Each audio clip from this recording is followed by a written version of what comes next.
혹시 자산의 가치를 보는 패러다임을 완전히 뒤바꿀 수 있는 방법이 있다면 어떠실 것 같나요?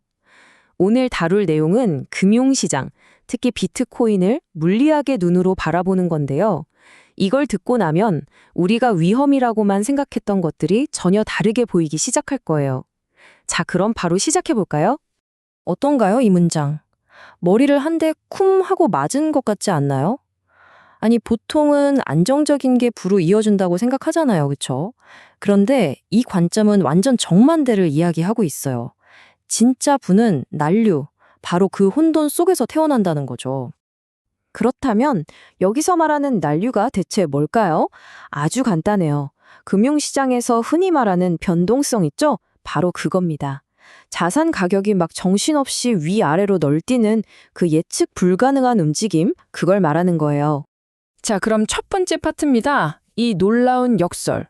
도대체 어떻게 혼돈이 부를 만드는 건지 그 비밀을 한번 파헤쳐 보겠습니다. 네, 바로 이 질문이 오늘 우리가 풀어야 할 가장 큰 숙제입니다.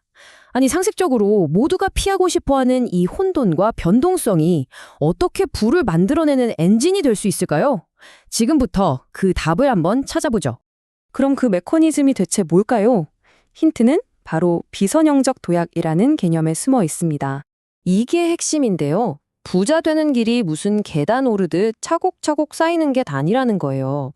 진짜 어마어마한 부는요, 우리의 예측을 뛰어넘는 폭발적인 점프, 바로 비선형적 도약을 통해서만 만들어진다는 겁니다.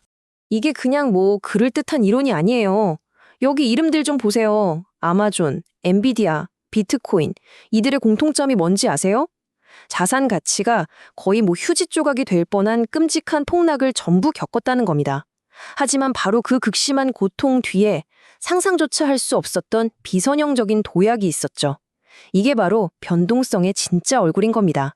자, 여기서 이제 관점을 180도 바꿔야 합니다. 변동성은 우리가 피해야 할 리스크가 아니에요. 오히려 거대한 불을 향해 쏘아 올릴 로켓의 연료 같은 겁니다. 연료를 주입하지 않고서 폭발적인 추진력을 얻을 수 없듯이 변동성 없이는 폭발적인 수익도 불가능하다는 거죠. 좋습니다. 그럼 이제 이 현상을 설명하는 조금 더 깊은 차원의 프레임워크를 들여다볼 시간이에요. 비트코인을 예로 들어서 서로 막 싸우고 있는 두 가지 거대한 힘, 엔트로피와 구조적 모멘텀에 대해서 이야기해 보겠습니다. 이 슬라이드 하나에 사실 거의 모든 답이 담겨 있다고 봐도 돼요. 단기적으로, 그러니까 가까이서 보면 비트코인의 움직임은 그냥 뒤죽박죽인 소음, 물리학에서 말하는 엔트로피, 즉 무질서 그 자체처럼 보입니다. 하지만 한 발짝 물러나서 줌아웃해서 장기적인 그림을 보면요, 그 혼돈 밑바닥에 구조적 모멘텀이라는 거대한 질서의 흐름이 보이기 시작하는 거죠. 그럼 이 거대한 질서, 구조적 모멘텀이라는 게 도대체 뭐냐? 바로 근본적인 네트워크의 성장입니다. 사용자가 계속 늘고 ETF가 시장의 문을 활짝 열고 거대 기관들이 돈을 들고 들어오고 심지어 국가가 채택하잖아요. 이건 단순한 가격 등락이나 투기하고는 차원이 다른 이야기예요. 새로운 기술이 세상에 뿌리 내리는 채택 곡선 그 자체인 겁니다. 자, 이제 이론은 충분히 들었고요. 그래서 이 모든 게 우리한테 대체 무슨 의미가 있냐? 이걸 알아봐야겠죠?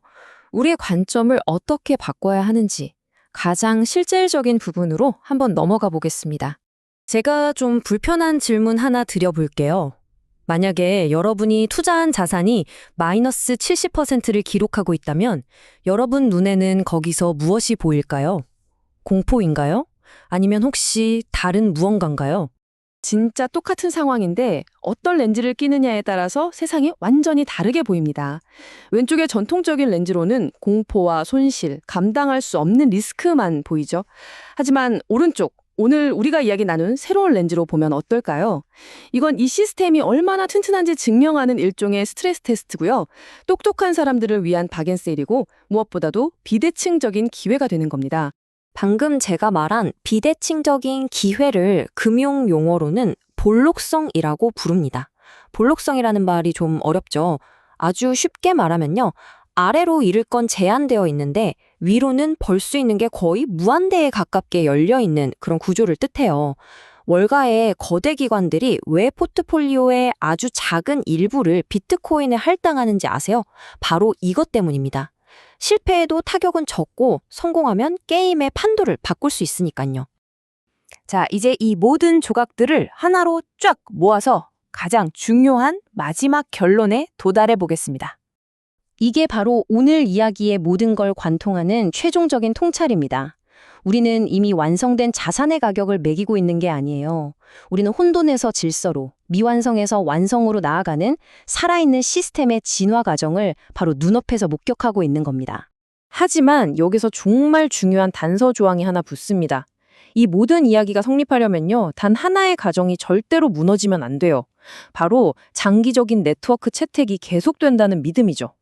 만약에 이 성장의 엔진이 멈춰버린다면 지금까지 우리가 했던 모든 논리는 힘을 잃게 됩니다. 자, 이제 마지막 질문을 여러분께 던지면서 마무리하려고 합니다. 여러분이 지금 보고 있는 것은 가치를 평가해야 할 자산인가요? 아니면 그 진화의 방향을 이해해야 할 현상인가요?